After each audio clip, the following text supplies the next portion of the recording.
ชีวิตของคนเฮาแต่ละวันนั้นสอนให้เฮาปรับตัวเข้ากับคนอื่นบ่ได้สอนให้เปลี่ยนแปลงคนอื่นอันนี้สำคัญเนอะอีปล่อยอีแม่ทั้งหลายบางครั้งบางทีบางคนเนี่ยชอบที่จะไปกำกับชีวิตของคนอื่นบงการชีวิตของคนอื่นบางครั้งบ่ชอบใจเขาบ่ป้อใจเขาต้องการให้เขาปรับตัวให้เข้ามาหาเขาอย่างสมมุติว่าเป็นสามีภรรยากันเนี่ยมาอยู่ด้วยกันมาอยู่ด้วยกันแล้วก่อนที่จะอยู่ด้วยกันก็ดูว่าจะเข้ากันได้ดีพามาอยู่ด้วยกันแล้วสามีเป็นว่าบ่าม่วนบ่าหวานเป็นคนที่ชวกเป็นคนที่ชวกที่ง่าหรือว่าแม้กระทั่งภรรยาเนี่ยเป็นคนที่บ่าดูแลสามีเลยอย่างอันอย่างอีรู้สึกว่าจะเป็นคนขี้จมขี้แฉมเป็นคนที่บ่ไหวนะอยู่ด้วยบ่ไหวแล้วเนี่ยบางคนก็เลิกลากันไปบ่ปรับตัวเข้าหากันบางคนนี่บอกว่าก็ปรับตัวให้เขาปรับเข้าหาเฮากะเขาบ่ชอบคนกินเหล้าเขาจะต้องปรับหาเฮานะบางครั้งบางทีเนี่ยคนเฮามันต้องมีกุศโลบายวิธีการหลายอย่างหลายประการที่จะให้คนนั้นปรับตัวเข้าหากันได้ซะท่าบ่ใช่ว่าเขากินเหล้าเขาอยากจะให้เขารำคาญเขาปรับตัวไปหาเขาปรับตัวไปกินเหล้าได้เขา มันบ่ใช่ศรัทธาญาติโยมการปรับตัวในที่นี้ก็คือปรับใจนั่นเองจริงๆแล้วเราอาจจะบ่ชอบพฤติกรรมพฤติการของคนนั้นคนนี้มันจะได้เป็นคนอย่างนี้มันจะได้เป็นคนอย่างนั้นถ้าเราไปมัวจะใดกับคนอื่นติ๊กๆนั้นความทุกข์ก็เข้าหาเราติ๊กๆอีปออีแม่ทั้งหลายแต่ถ้าเราเกิดว่าเขาก็เป็นคนอย่างนั้นเนาะเพราะเขาบ่ใจเราเพราะเราบ่ใจเขาปรับตัวให้เข้ากันอันใดที่ดีใจก็เอามาใจอันใดที่เป็นส่วนดีของเขาก็คบหากันไปดูแลจากกันไปอันส่วนใดที่เฮารำคาญมันใจประโยชน์บ่ได้มันบ่ดีมันบ่มีประโยชน์กับเขาเขาก็บ่ต้องไปสนใจมันเอาส่วนที่ดีๆอันนี้เป็นเรียกว่าการปรับใจว่าปรับตัวในที่นี้ก็คือการปรับใจให้เข้ากับคนอื่นโลกนี้บ่ได้สอนให้เขานี่ไปเปลี่ยนแปลงคนอื่นซะท่าบ่มีไผสามารถเปลี่ยนแปลงไผได้แม้กระทั่งพระพุทธเจ้านะศรัทธาจะไปคิดว่าพระพุทธเจ้านี้จะเปลี่ยนแปลงคนนั้นคนนี้ได้โดยอำนาจบารมีของพระองค์นะพระพุทธองค์มีแต่ชี้มีแต่บอกมีแต่สอนมีแต่ชี้ทางต่ออันทางนี้เนอะถ้าเดินไปแล้วจะพบแสงสว่างจะพบน้ำอมฤตกินแล้วชื่นใจเย็นใจอยู่ดีสบายบ่มีทุกข์บ่มีร้อนพระองค์ได้ชี้ต่างได้บอกต่างถ้าเธอต้องการน้ำอมฤตอันนี้กินแล้วมีความสุขกินแล้วบ่เดือดร้อนภัยบ่ได้บ่สร้างปัญหาให้กับภัยถ้าคนเชื่อพระองค์ชี้ต่างชี้ต่างบอกต่างถ้าเขาเชื่อพระองค์เขาก็เดินตามต่างนั้นไปสุดท้ายเขาก็จะพบสิ่งที่พระองค์ได้บอกกล่าวได้อุถึงไม่ใช่ว่าพระองค์จะไผ่พ้นจากความทุกข์ไปคนนี้พ้นจากความทุกข์คนนี้พ้นจากความทุกข์ไม่ใช่ศรัทธามีแต่พระองค์จะสอนจะสั่งจะบอกจะกล่าวฝึกฝนอบรมขันนาบคนที่ขี้เกียจขี้ค้านถ้าพระองค์คิดว่าคนนี้เนี่ยถ้าขันนาบถ้าสั่งสอนถ้าเอาใจใส่แท้ๆเขาจะบรรลุธรรมก็พยายามผลักดันขันนาบสั่งสอนว่ากล่าวไปเรื่อยๆไปติ๊กๆบ่มีความเบื่อหน่ายบ่มีความรำคาญสุดท้ายเขากับพบทางในที่สุดนี่ชีวิตของคนเฮานั้นบ่ได้สอนให้เฮาไปเปลี่ยนแปลงคนอื่นเนาะบ่ไปเปลี่ยนแปลงคนนั้นเป็นจะนั้นเปลี่ยนแปลงคนนี้เป็นจะนี้บ่ได้สถาชีวิตไผ่ชีวิตมันแต่ว่าเฮาสามารถเปลี่ยนแปลงตัวเก่าเฮาเนี้ยให้เข้ากับคนอื่นได้คนนี้เป็นเช่นนี้เขาก็เปลี่ยนแปลงตัวเองเฮียเขาบ่ชอบสิ่งที่เขาทำเขาก็เว้นเฮียส่วนใดที่เขาชอบสิ่งใดที่มันใช้ประโยชน์เขาก็ทำแต่ส่วนนั้นทำกับเขาแต่ส่วนนั้นต่ออันเนาะอย่างที่มันเกินที่เขาจะควบคุมเขาก็แค่ทำความเข้าใจและก็ปล่อยวางอันนี้ก็เป็นข้อหนึ่งที่คนทั้งหลายนะศรัทธาบ่เข้าใจกฎของธรรมชาติแบบนี้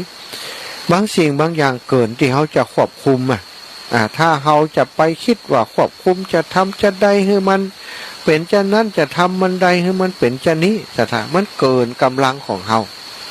อย่างก็ตามถ้าเฮาแบกน้ำหนักเกินกำลังนี้มันก็บ่ไหวร่างกายเฮาสู้บ่ได้ถ้าเป็นน้ำเหมียงห้องน้อยๆเขาจะกั้นเพื่อไปหันไปนี่มันเนี้ยได้อยู่สถานแต่ว่าถ้าเป็นน้ำแม่น้ำใหญ่เป็นมหาสมุทรเป็นทะเลมหาสมุทรเขาจะไปควบคุมมันตามอำเภอใจเฮานะมันจะเป็นไปได้กะ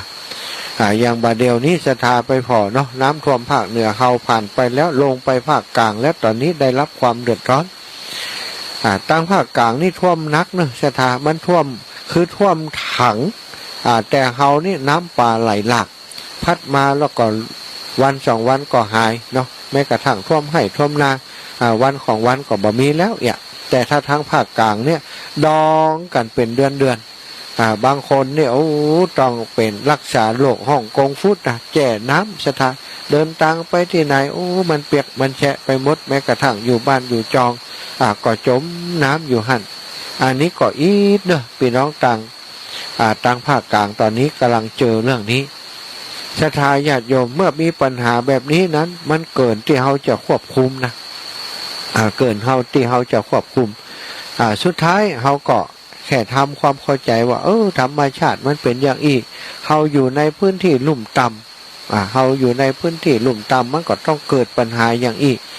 ปัญหานี้มันไม่ใช่แค่เพิ่งเกิดมันเกิดมาแล้วตั้งแต่สมัยปู่ย่าตายายปู่ทวดย่าทวดของเขามันเป็นธรรมชาติถ้าเขาคิดถึงมองถึงความเป็นจริงแบบนี้มันก็สามารถทำให้เขานั้นปล่อยวางความยึดถือตรงนี้ได้อันนี้ถึงเรื่องต่างโลกแต่ส่วนต่างจิตใจนั้นสถานอารมณ์อย่างที่เข้ามากระทบในจิตในใจของเขาบางอารมณ์บางความรู้สึกนั้นมันสุดที่จะควบคุมถ้าเขาควบคุมบ่ได้มันสุดการควบคุมแล้วถ้าเขาไปดิ้นรนตามอารมณ์ความรู้สึกของเขาก็จะได้รับความลำบากใจอาจจะทำอย่างที่บ่ดีบ่งามขึ้นมาก็ได้เพราะฉะนั้นเขาก็ต้องทำความเข้าใจเอาว่าเรื่องนี้มันเป็นอย่างอารมณ์มันเกิดแบบนี้เนี่ยเกินที่เขาจะควบคุมถ้ามันเกินที่เขาจะควบคุมแล้วสิ่งที่เขาทำได้ก็คือปล่อยวางพักไว้วางไว้เหมือนกับเขายกของนักที่อาตมาว่าตะกี้ของนี้มันเกินกำลังเขารู้เนี่ยยกเบาไว้ถ้าฝืนจะยกสุดท้ายสุขภาพจะเสียเอาเสียละเหมือนกับยกบะหินก้อนใหญ่เนี่ยน้ำหนักมันเกินเข้าไปเป็น10 เท่าเขาจะยกได้จะได้มันก็ต้องปล่อยก่อนวางก่อนหาวิธีการหาวิธีคิดใหม่เนี่ยจะได้คือมันเคลื่อนไปได้อาจจะบ่ต้องใจแหงแบกก็ได้ใจวิธีกิ่งใจวิธีหลักใจวิธีไถไปอย่างนี้สถานหาอุปกรณ์มาช่วยมาเสริมมันก็จะเป็นอีกทางออกหนึ่งทุกสิ่งทุกอย่างทุกปัญหามันมีทางออกเนาะแล้วก็อีกหัวข้อหนึ่งที่สำคัญน่าคิดสถานเพื่อนบอกว่าคนเฮานี้อย่าไปควบคุมคนที่คิดต่างกับเฮาในโลกใบนี้ศรัทธาญาติโยมถ้ามีคน2 คนแล้วไปพอบ่มีใครคิดอย่างเหมือนกันนะคิดอย่างบ่เหมือนกันพี่น้องฝอแฝดบ่ได้ก็คิดอย่างบ่เหมือนกันพี่น้องการจากต้องเดียวกันมาศรัทธาญาติโยมเคยฮู้เคยหันบางคนพี่มันดีน้องมันลึกบางคนเนาะพี่มันลึกน้องเป็นคนดีงั้นหนังสือก็เก่งเป็นคนที่คนตั้งหลายเคารพนับถือเป็นข้าราชการเป็นทหารตำรวจเนี่ยห่ำเฮียนอย่างก็เข้าใจเก่งไปแหมมดปั่นแหมคนบันได้เรื่องได้ราวอย่างเป็นต้นแล้วก็คนเฮาเนี่ยศรัทธาญาติโยมมันต้องมีความคิดต่างกันสามีภรรยาก็ย่อมจะมีความคิดที่แตกต่างกันลูกกับพ่อแม่ก็ย่อมจะมีความคิดที่แตกต่างกันเพื่อนฝูงก็ดียังก็ดีมันยิ่งจะแยกออกไปจะแตกต่างกันไปขนาดคนที่มีวัฒนธรรมเหมือนกันคนที่มีสิ่งแวดล้อมเหมือนกันยังคิดบ่เหมือนกันซะท่า มันเป็นเรื่องธรรมดาเรื่องหมู่นี้แต่ว่าคนเฮาอยู่ในสังคมนี้บางคนเปิ่นคิดต่างจากเฮาไปอย่างที่การเมืองที่ทะเลาะเบาแว้งกันที่ผ่านมาก็ย้อนความคิดต่างนะซะท่าคนหนึ่งจะเอาคนนี้คนนั้นจะเอาคนนั้นคนทะเลาะเบาแว้งทุ่มเถียงกัน บอกว่าการเมืองระดับไหนนะการเมืองระดับท้องถิ่นก็มีปัญหาในปัจจุบันนี้บางบันบางจองนี่บอกก่อนนี่ศรัทธาญาติโยมบอกค่อยมีการทะเลาะเบาะแว้งกันคนสมัยก่อนนี้เคารพกันตามอาวุโสอย่างในหมู่บ้านบางก่อนนี่ถ้าผู้ใหญ่บ้านนี่นะเลือกตั้งผู้ใหญ่บ้านนี่เอาบ่มีไผใครเป็นมีแต่ขอเอาคนนั้นคนนี้อีป้อขอเตอะแปลงขันไปขอยังขอผู้จานวัดศรัทธาแปลงขันไปขออีพ่อขอเตอะมาอยู่วัดว่ามาเป็นบ้านปกแก่บ้านเนาะขอเป็นปกแก่บ้านได้ก็ถ้าขอได้แล้วก็ไปแจ้งอำเภอคนนี้บัดเดี๋ยวนี้บ้านเฮาเนี่ยปกแก่บ้านคนเก่าเปิ่นลาออกไปหรือว่าเปิ่นเสียชีวิตไปบัดเดี๋ยวนี้ไปขอป่อคนนี้เปิ่นจะมาเป็นแทนเนี่ยในสมัยก่อนถ้าไปขออย่างอันเนี่ยคนทั้งหลายก็เคารพนับถือคนที่ไปขอส่วนใหญ่จะเป็นคนดีมีคุณธรรมมีหน้ามีตามีความน่าเชื่อถือนะมีฐานะมีหลักฐานที่ดีที่มั่นคงแต่สมัยนี้ถ้าผู้ใหญ่บ้านหมดวาระแล้วศรัทธาญาติโยมแข่งกันเป็นผู้ใหญ่บ้านคนนั้นก็จะเป็นคนนี้ก็จะเป็นคนนั้นก็จะเอาคนนี้ก็จะเอาสุดท้ายมาก็ต้องแข่งขันกันบางครั้งบางทีเนี่ยเป็นพี่เป็นน้องเป็นคนในครอบครัวกันแท้ๆพอไปลงเลือกตั้งแล้วก็กลายเป็นทะเลาะเบาะแว้งกันปีทะเลาะน้องทะเลาะปีป่อกับแม่บางครั้งก็ถือคนละคนกันก็มีกลายเป็นความคิดต่างทำให้เกิดความการทะเลาะเบาะแว้งขึ้นในสังคมในชุมชนของเฮาอันนี้เป็นปัญหาอย่างหนึ่งเพิ่นบอกว่าถ้ามีปัญหาความคิดต่างอย่างอีจงเรียนรู้ในสิ่งที่คนที่เขาคิดต่างนั้นทำไมถึงคิดจะอันเพิ่นบอกว่าความคิดต่างเป็นสิ่งที่ดีคนนี้มีความคิดเห็นบัดตรงกับเฮาเนี่ยเฮาต้องฟังเขาได้ว่าทำไมเขาคิดจะอันทำไมเขาหันจะอันบางครั้งบางทีถ้าเขาเปิดมุมมองที่เขาคิดจะอ่านเพราะเป็นอย่างมันก็เข้าท่าดีนะมันก็แต้ของมันถ้าเขาเปิดใจรับรู้เปิดใจรับฟังเหตุฟังผลบางครั้งบางทีเขาก็จะได้เข้าใจคนอื่นซะถะแต่ส่วนใหญ่แล้วคนเฮาถ้าคิดต่างแล้วส่วนใหญ่ก็คือต่างคนต่างอยู่ต่างคนต่างกินเป็นศัตรูกันไปอย่างเป็นต้นบางพ่องนี่พิษหัวกันตลอดชีวิตเพราะคิดต่างถึงกับบัดต้องเผาศพกันบ่เผาผีกันก็มีอันนี้เป็นเรื่องที่น่าเป็นห่วงในสังคมยุคปัจจุบันนี้ศรัทธาญาติโยมความคิดต่างมันมีเยอะบอกว่าเรื่องอย่างนะไม่ใช่ว่าเฉพาะเรื่องการเมืองนะเรื่องความเป็นอยู่เรื่องความคิดเห็นในการแม้กระทั่งเรื่องของวัดวาอารามต่างๆเนี่ยคนนั้นจะเอาแบบนี้คนนี้จะเอาแบบนั้นปู่จานจะเอาแบบนี้ครูเจ้าจะเอาแบบนั้นพวกแกวัดจะเอาแบบนี้มันมีไปสปะศรัทธาจะเอาแบบนั้นแบบนี้ก็มีไปทั่วความคิดเห็นมันจะในเรื่องเดียวเนี่ยความคิดแต่ละคน3 คน10 คนก็คิดต่างกัน10 คนในศรัทธาบ่เหมือนกันเป๊ะทั้งหมดอันนี้เป็นบอกว่าเป็นธรรมชาติของมนุษย์ธรรมชาติของมนุษย์ก็คือถ้าจะคิดอย่างนี้มักจะเอาพื้นฐานการตัดสินใจของตัวเองมาจากไหนภูมิหลังของเขาก็ดี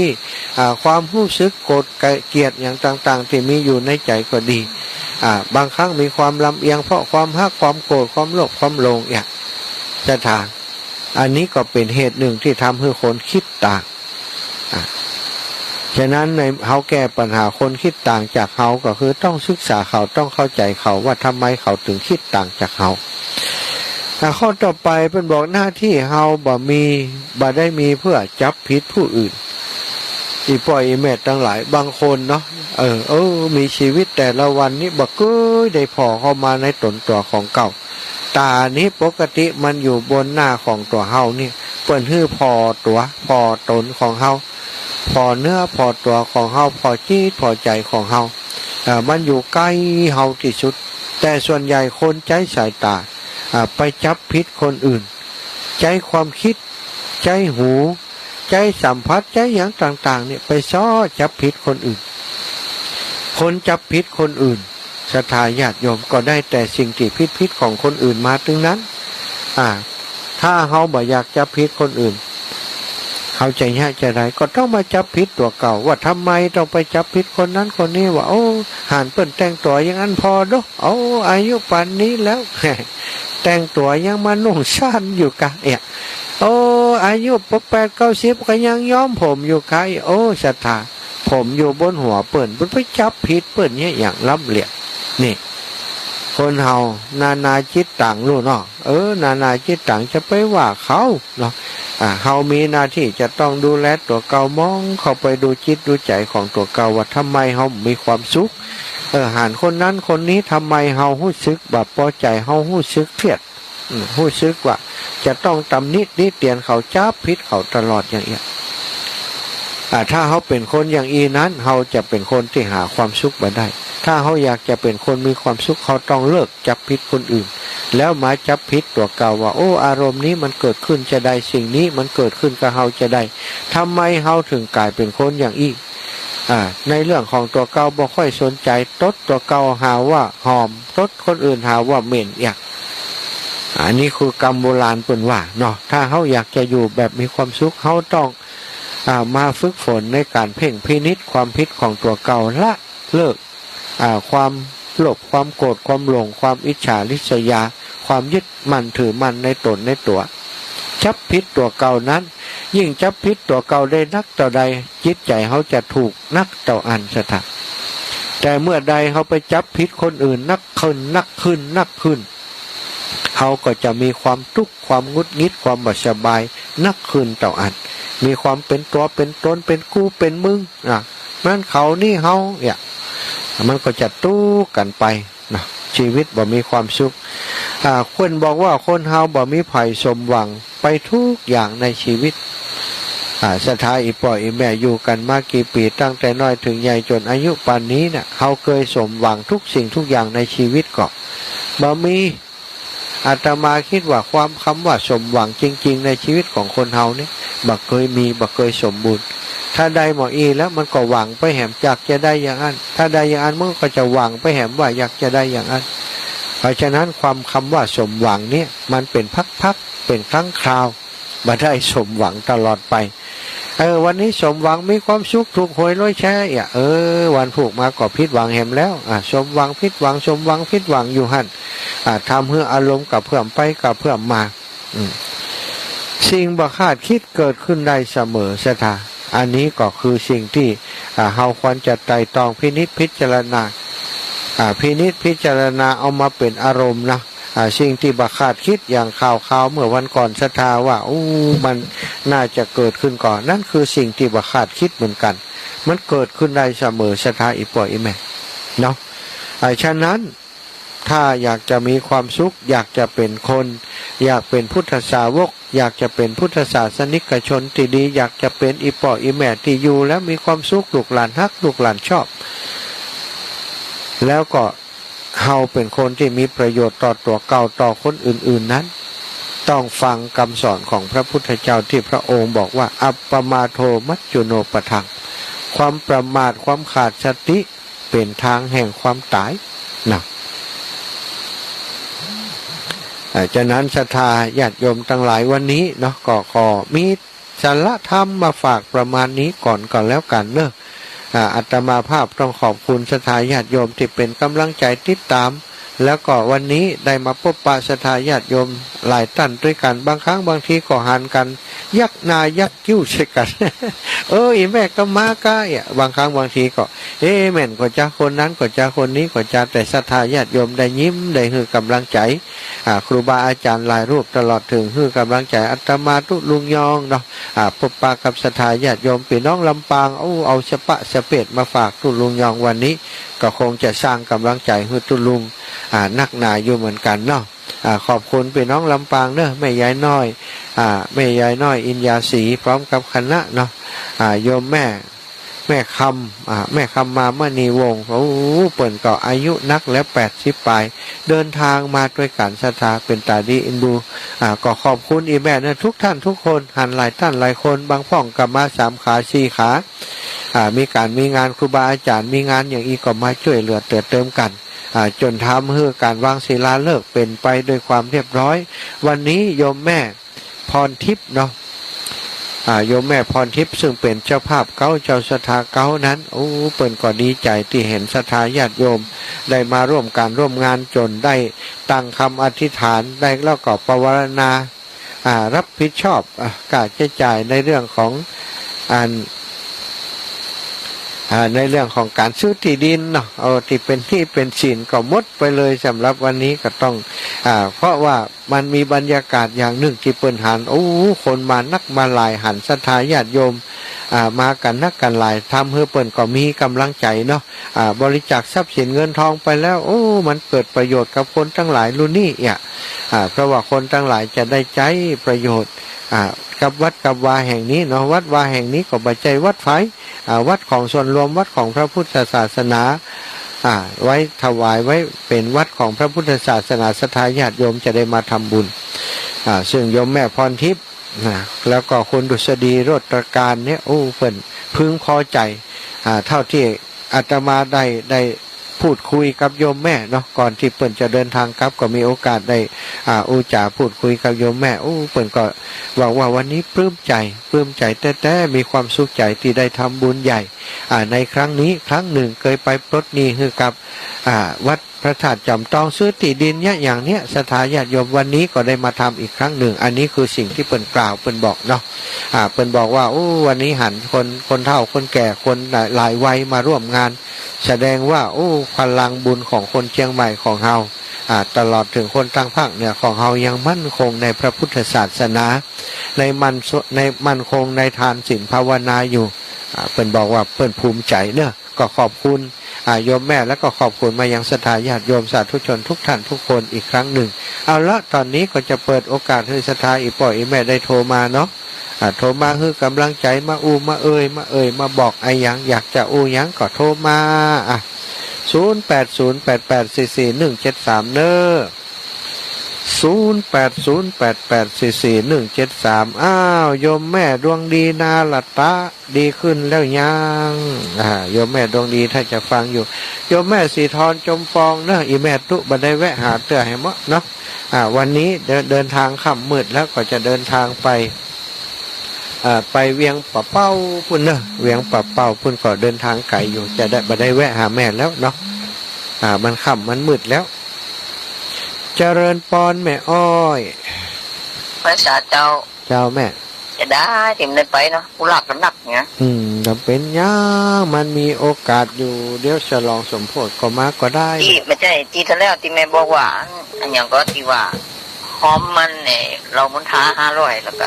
มันเกิน500นั่นหอมเพิ่งก่อนโอ้แล้วไปแล้วกะทันแล้วก่อนแล้วโอเคเจ้าเดี๋ยวเขาก็มาคิดกันมาลูกติดกันใจมาเหี่ยดีๆเลยแล้วอย่าลืมสัตว์นะแม่นะนั่นนี่เดี๋ยวเขาไปอู้กันหนอดที่ไปอันนั้นอ่ะมีไรสงอ่ะเนาะเจ้าสัตว์แม่เจ้าไอ้สัตว์เจ้าขอบคุณแม่อ้อยขอบคุณแม่อ้อยอยู่เจดีซาวเพื่ออยู่บ้านหม้อชะตาอาตมาพิมพ์นี่ว่าเจดีซาวเลยฝ่ายแม่ไล่ภาพเตจ้ากะให้ที่โทรมาตุ๊ดตะกี้บัตันฮับสกรรมโทรมาแห่งใหม่เนอะแม่ยายพรร้องวัวแดงอ้าวเราจะจ่ายยาวนะคะเจ้าแม่จะไปพูดอีกแม่เดี๋ยวก็จะออกเดินทางแล้วเจ้าขอเดินทางปลอดภัยเนอะเจ้าขอบคุณเนอะแม่ยายพรเนอะเจ้าไปดีหน่อยดีใจให้มันปลอดภัยเหมือนให้ยกจะตัวได้ค่ะอย่าเด้อขอบคุณเจ้า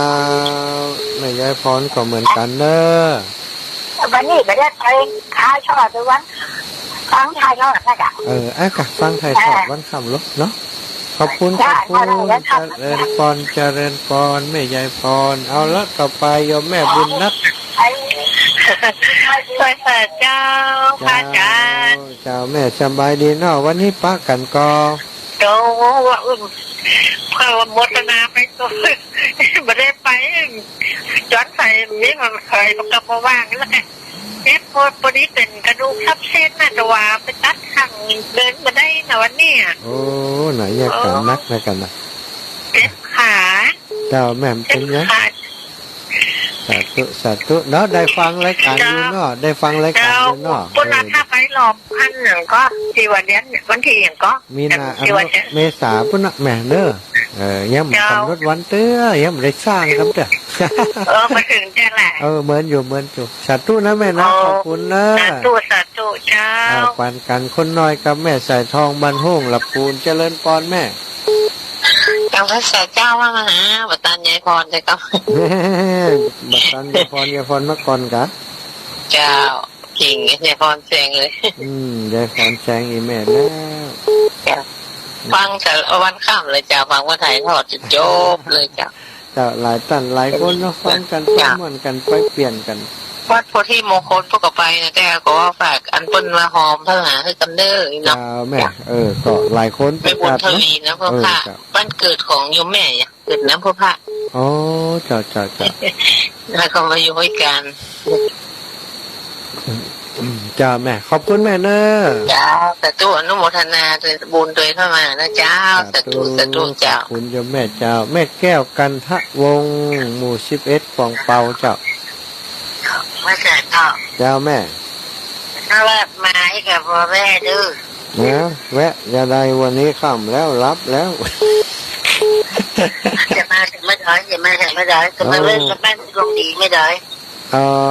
ก็เที่ยวไปเที่ยวมาน่ะแม่ตั้งเพศนะก็เดี๋ยวก็วันที่22นี่ก็งานครูบาอาจารย์เทียนม่อนห้วยแก้วนี่ เอาถ้าจะได้กับเขาเต้นนี่ก็จะป้อนเขาแก้วกับแค่นอกถ้าเป็นแบบไหน จ้าถ้าจะได้จะบอกแม่เนอะ ถ้ามากับมาแวะเด้อ จ้าก็ฟังรายการก็รายการจัดรายการแต่มาถึงก็จะบอกเนาะ แล้วก็ถ้าจะไปจะหายอ่ะ เดี๋ยวก็จะไปเชียงรายแล้วแม่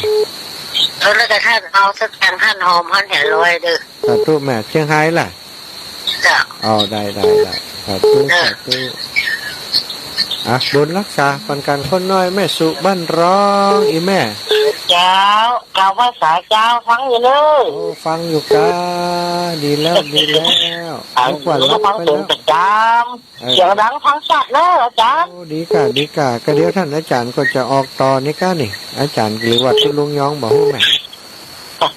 แต่ว่าท่านอื่นบอกวันนี้นะ ด้วยกำลังใจเลย สาธุบุญรักษาแม่เนอ เจ้ากล่าวว่าสาเจ้า เริญพรสายต่อไปท่านหลวงพ่อกฤษพุทธอุทยานเชียงใหม่ โอ้ติดยากอาจารย์วันนี้พูดดีจริงๆนะ